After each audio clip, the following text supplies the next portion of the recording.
Bonjour, je suis Emma, votre copilote personnel. Je vous donne des armes concrètes pour séduire et pour votre épanouissement relationnel et sexuel.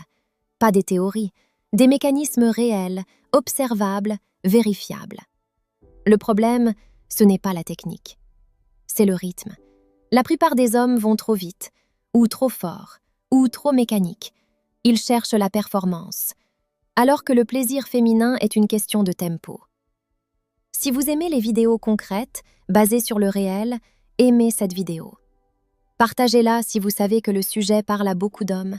Et abonnez-vous avec la cloche activée si vous voulez des armes précises pour comprendre les dynamiques intimes. Aujourd'hui, on parle des 7 rythmes de langue. Pas des trucs, des rythmes. Parce que le corps féminin ne réagit pas à l'intensité brute, il réagit à la variation. 1. Le rythme de la vague. On vient de voir que le plaisir féminin n'est pas une question de force, c'est une question de tempo. Et le premier tempo que vous devez comprendre, c'est celui de la vague. Regardez la mer. Elle ne frappe pas la falaise une seule fois avec toute sa puissance. Elle avance, elle se retire, elle revient. Et à force de répétitions intelligentes, elle transforme la roche. La plupart des hommes font l'inverse. Ils attaquent. Ils restent au même endroit, même vitesse, même pression. Ils pensent que plus c'est intense, plus c'est efficace. C'est faux. Le système nerveux féminin fonctionne par montée progressive. L'excitation est une courbe, pas un interrupteur. Quand vous stimulez sans variation, les récepteurs sensoriels s'habituent. La sensation diminue. Le cerveau classe le stimulus comme connu et l'intensité chute. La vague, elle, empêche l'habituation. Concrètement, ça veut dire quoi? Vous approchez, vous stimulez, vous sentez que la réaction monte, la respiration change, le bassin répond. Et là, au lieu d'accélérer comme un homme pressé de prouver quelque chose, vous ralentissez légèrement. Vous diminuez, vous frôlez, puis vous revenez. Ce retrait crée une tension, une micro-frustration, et cette frustration est puissante. En psychologie, on sait que l'anticipation augmente la dopamine, et la dopamine amplifie la perception du plaisir. Quand vous vous retirez au bon moment, son corps ne se détend pas. Il cherche, il réclame, il se tend vers vous. C'est là que vous comprenez quelque chose d'essentiel. Le pouvoir n'est pas dans la pression. Il est dans la gestion du manque. La vague enseigne la maîtrise. Elle vous oblige à sortir de l'urgence masculine. Elle vous force à écouter plutôt qu'à imposer. Dans la vraie vie, vous le verrez immédiatement. Quand vous ralentissez au moment précis où elle commence à se rapprocher, elle compense. Elle bouge davantage. Elle guide inconsciemment. Elle s'implique. Vous ne faites plus quelque chose à son corps. Vous créez une dynamique. La vague, c'est l'alternance entre présence et absence, entre intensité et douceur, entre action et retenue. Et c'est cette alternance qui construit la montée. Si vous êtes toujours à 100%, vous devenez prévisible. Si vous êtes capable de monter, descendre, revenir, vous devenez impossible à ignorer. La mer ne force pas. Elle persiste. Elle sculpte. Posez-vous cette question. Est-ce que vous frappez comme un marteau ou est-ce que vous façonnez comme une vague? Comprenez ce rythme et vous ne chercherez plus à impressionner. Vous chercherez à orchestrer. 2. Le rythme du silence.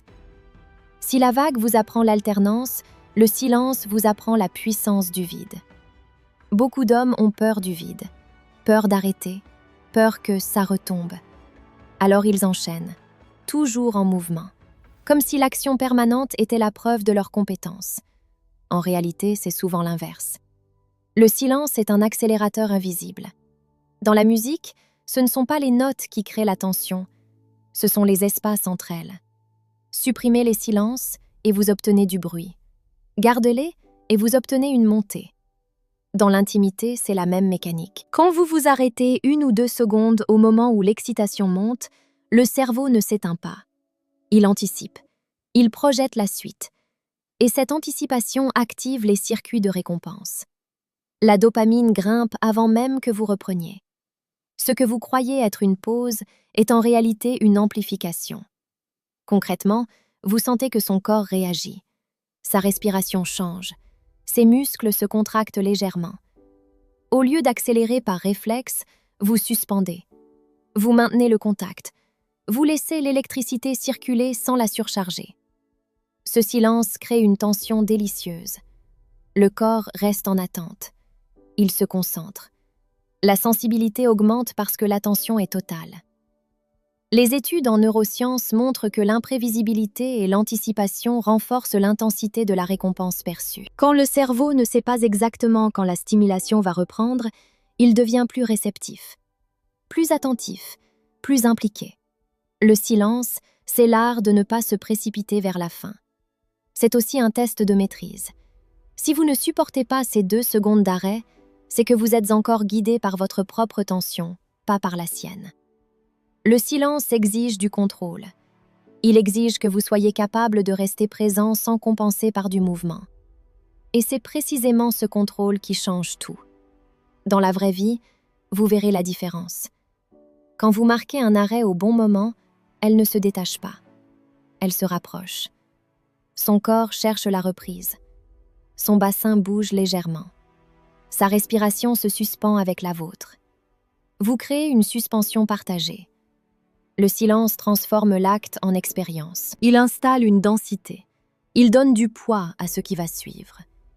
Quand vous reprenez après une vraie pause, la sensation est amplifiée. Pas parce que vous faites plus, mais parce que vous avez laissé le désir s'étirer. Posez-vous cette question. Êtes-vous capable de créer du manque sans fuir? Êtes-vous capable de tenir l'attention sans la noyer sous l'action? Le silence n'est pas une absence, c'est une promesse. Maîtrisez-le et vous ne serez plus dans la démonstration. Vous serez dans la direction. 3. Le rythme circulaire. Si le silence vous apprend la maîtrise, le rythme circulaire vous apprend l'intelligence. La plupart des hommes fonctionnent en ligne droite. Ils ciblent, ils insistent, ils répètent. Comme si le plaisir féminin était un bouton sur lequel il suffirait d'appuyer plus fort. Ce réflexe est mécanique, et le corps féminin ne répond pas bien à la mécanique. Le rythme circulaire, c'est l'abandon de l'attaque frontale. C'est l'exploration. Au lieu de rester fixé sur un point précis, vous tournez, vous contournez, vous effleurez, vous changez d'angle, vous variez la pression. Pourquoi c'est puissant? Parce que le plaisir féminin est diffus. Le clitoris n'est pas qu'un point externe, c'est un réseau interne, une structure étendue avec des ramifications sensibles autour. Quand vous stimulez toujours au même endroit, vous surchargez une zone. Quand vous circulez, vous activez une cartographie plus large. Le cerveau adore la nouveauté modérée. Trop de répétitions diminue la réponse. Trop de chaos la perturbe. Le cercle, lui, crée une variation cohérente.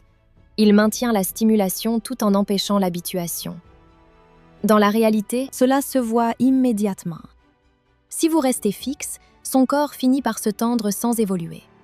Si vous commencez à explorer autour, à élargir, à revenir différemment, la réaction change.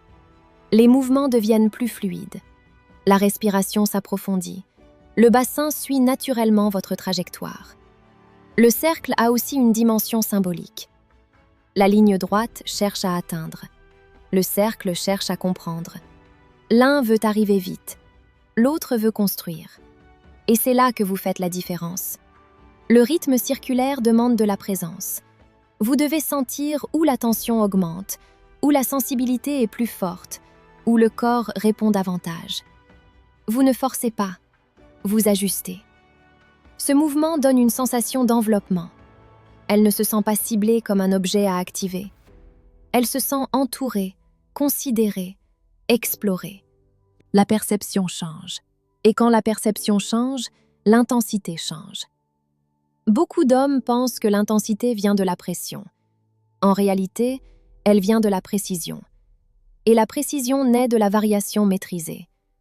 Le cercle crée un climat. Il installe une progression organique. Il évite la saturation. Il maintient l'attention sensorielle active. Posez-vous cette question. Est-ce que vous insistez ou est-ce que vous explorez? Le rythme circulaire, c'est la fin de la brutalité inconsciente. c'est le début de la finesse stratégique. Maîtrisez-le et vous ne chercherez plus un point à déclencher. Vous saurez lire un territoire. 4. Le rythme crescendo. Si le cercle vous apprend la finesse, le crescendo vous apprend la construction. Beaucoup d'hommes sabotent tout ici. Ils commencent trop fort, trop vite, trop intense, comme s'ils voulaient prouver quelque chose dès la première minute. Résultat, le corps se contracte au lieu de s'ouvrir. La tension monte mal. Et l'explosion n'a pas de fondation. Le crescendo, c'est l'art de bâtir. Le désir féminin fonctionne par paliers. L'excitation suit une courbe progressive. Phase d'activation, montée, plateau, puis libération. Si vous brûlez les étapes, vous raccourcissez la courbe. Si vous respectez la montée, vous l'allongez. Et plus la montée est longue et maîtrisée, plus l'intensité finale est profonde. Concrètement, cela veut dire commencer en dessous de ce que vous pensez nécessaire. Lentement, légèrement, presque frustrant. Vous installez un climat. Vous laissez le système nerveux s'adapter, s'ouvrir, amplifier. Puis vous augmentez progressivement, pas brutalement, graduellement. Un peu plus de pression, un peu plus de présence, un peu plus d'intention. Le cerveau adore les progressions lisibles. En neurosciences, on observe que l'anticipation d'une intensité croissante maintient l'attention engagée. Le corps comprend qu'il se dirige vers quelque chose. Il s'y prépare, il s'y abandonne. Le crescendo, c'est aussi une démonstration de contrôle. Vous n'êtes pas pressé. Vous n'êtes pas en train de courir vers une finalité. Vous dirigez la montée comme un chef d'orchestre dirige une symphonie. Dans la réalité, la différence est flagrante. Quand l'intensité augmente trop vite, le corps peut réagir par une tension défensive. Quand elle augmente progressivement, la respiration s'approfondit. Les mouvements deviennent plus libres, l'abandon devient possible. La montée crée la valeur. Si tout est intense dès le départ, plus rien ne l'est vraiment. L'intensité a besoin de contraste. Le crescendo crée ce contraste. Il transforme une simple stimulation en trajectoire. Et cette trajectoire change la perception. Elle ne vit plus une succession de gestes, elle vit une progression, une construction, une tension qui se densifie. Posez-vous cette question. Est-ce que vous cherchez à impressionner dès le début ou êtes-vous capable de construire une montée qui la dépasse? Le crescendo demande de la patience, mais il récompense par la profondeur. Maîtrisez-le et vous ne serez plus dans l'urgence. Vous serez dans la maîtrise de l'intensité. 5. Le rythme irrégulier contrôlé. Si le crescendo vous apprend à construire, le rythme irrégulier contrôlé vous apprend à surprendre.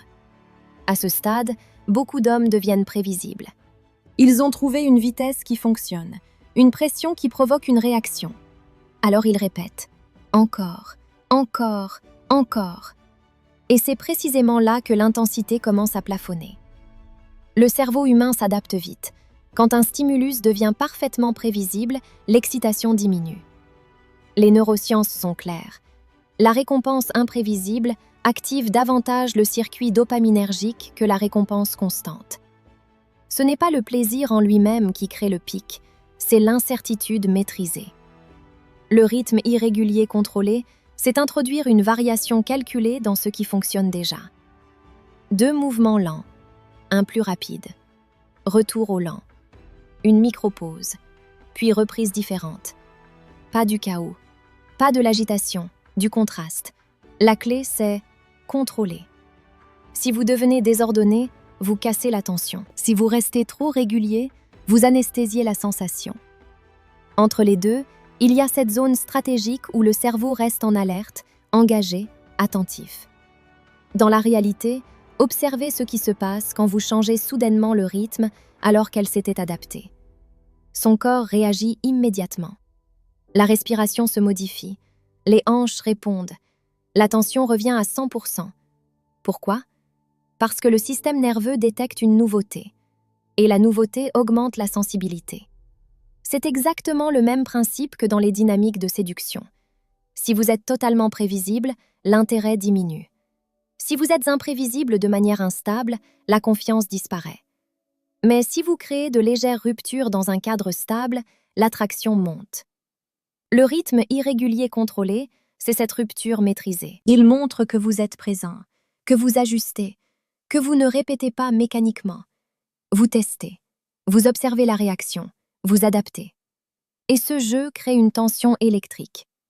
Elle ne peut pas anticiper exactement le prochain tempo. Son corps reste ouvert, réactif, engagé. Posez-vous cette question, êtes-vous en train de répéter une formule ou êtes-vous capable d'introduire une variation qui relance tout? La constance rassure, la variation excite. Maîtrisez ce rythme et vous ne serez plus simplement efficace. Vous deviendrez impossible à anticiper. 6. Le rythme miroir. Si l'irrégularité contrôlée vous rend imprévisible, le rythme miroir vous rend connecté. Jusqu'ici, vous avez appris à gérer votre tempo.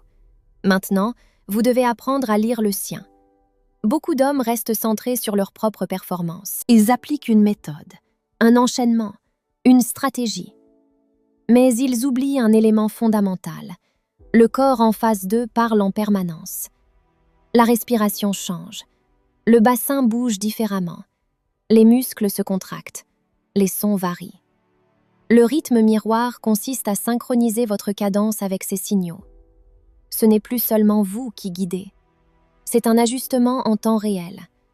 Les recherches sur la synchronisation montrent que lorsque deux personnes alignent leur rythme physiologique, respiration, mouvement, intensité, la connexion émotionnelle augmente. On observe ce phénomène chez les danseurs, les musiciens, même chez les couples qui se sentent profondément liés. Dans l'intimité, c'est identique. Quand son souffle s'accélère, vous accélérez légèrement. Quand il ralentit, vous ralentissez. Quand son bassin cherche plus de pression, vous augmentez progressivement. Quand il se tend, vous stabilisez. Vous devenez un miroir dynamique. Et cette synchronisation change tout. Elle crée une sensation d'être comprise sans avoir besoin de parler. Elle transforme l'acte en dialogue silencieux. Dans la réalité, la différence est flagrante. Quand un homme impose son propre rythme sans écouter, la femme peut ressentir une forme de décalage. Quand il s'aligne, elle se détend davantage. Elle se sent accompagnée, soutenue, amplifiée. Le rythme miroir demande de l'attention. Il exige que vous sortiez de votre tête pour entrer dans l'observation. Vous ne cherchez plus à appliquer une formule, vous cherchez à répondre. Et paradoxalement, c'est là que votre pouvoir augmente. Parce que guider ne signifie pas imposer. Guider, c'est savoir quand suivre pour mieux conduire ensuite. Quand vous vous synchronisez, vous créez une boucle. Elle réagit. Vous ajustez. Elle amplifie. Vous intensifiez. Le mouvement devient organique, fluide, presque instinctif. Posez-vous cette question. Est-ce que vous écoutez vraiment son corps ou êtes-vous concentré sur ce que vous faites? Le rythme miroir est la preuve d'une maturité. Il montre que vous êtes capable d'être présent, précis, adaptable. Maîtrisez-le et vous ne serez plus un exécutant. Vous deviendrez un partenaire qui comprend sans qu'on lui explique. 7. Le rythme suspendu. Si le miroir vous apprend la connexion, le rythme suspendu vous apprend la domination de l'attention. C'est ici que tout se joue. La majorité des hommes, quand ils sentent que l'intensité monte, accélèrent. Ils veulent provoquer l'explosion le plus vite possible. Ils confondent montée et précipitation. Résultat, la courbe se casse. L'orgasme devient court, parfois superficiel, parfois même manqué. Le rythme suspendu, c'est l'inverse. Quand vous sentez que la tension approche d'un pic, vous ne poussez pas plus fort. Vous ralentissez, vous maintenez, vous stabilisez juste en dessous du seuil. C'est inconfortable pour vous si vous manquez de contrôle, parce que vous ressentez l'envie d'aller au bout, d'en finir, de déclencher. Mais le corps féminin fonctionne par accumulation. L'orgasme n'est pas seulement une stimulation, c'est une libération de tension stockée. Plus la tension est dense, plus la libération est puissante. Les sexologues décrivent une phase appelée plateau, un moment où l'excitation est élevée mais pas encore libérée. C'est là que le rythme suspendu opère. Vous maintenez ce plateau. Vous laissez le corps vibrer dans cette intensité contenue. Dans la réalité, cela se voit clairement. Les muscles se contractent légèrement. La respiration devient irrégulière. Le bassin cherche davantage. Si vous continuez à intensifier brutalement, vous écourtez le processus. Si vous maintenez, vous amplifiez. Le cerveau, lui, accumule. L'anticipation se transforme en tension électrique. Le système nerveux sature progressivement. Puis, au moment juste, vous relancez. Et la différence est radicale. Le rythme suspendu exige du sang-froid. Il exige que vous soyez capable de gérer votre propre excitation pour servir la sienne. C'est une preuve de maturité, une preuve de maîtrise. Vous ne cherchez plus à atteindre une fin. Vous orchestrez une apogée. C'est aussi une question de leadership. Celui qui contrôle le tempo contrôle l'intensité. Pas par domination brute, mais par gestion précise de l'attention. Posez-vous cette question. Êtes-vous capable de tenir l'énergie au bord du précipice ou cédez-vous à l'urgence? Le rythme suspendu transforme un moment intense en expérience marquante. Maîtrisez-le et vous ne déclencherez plus seulement un orgasme. Vous créerez une explosion mémorable. La vraie question est simple. Est-ce que vous cherchez à impressionner ou à comprendre? Le rythme, c'est l'écoute incarnée. Si vous deviez retenir un mot aujourd'hui, ce serait tempo. Écrivez tempo en commentaire si vous comprenez que le plaisir est une question de cadence, pas de force. Abonnez-vous si vous voulez apprendre à lire les dynamiques réelles, sans fantasmes ni illusions. On avance ensemble.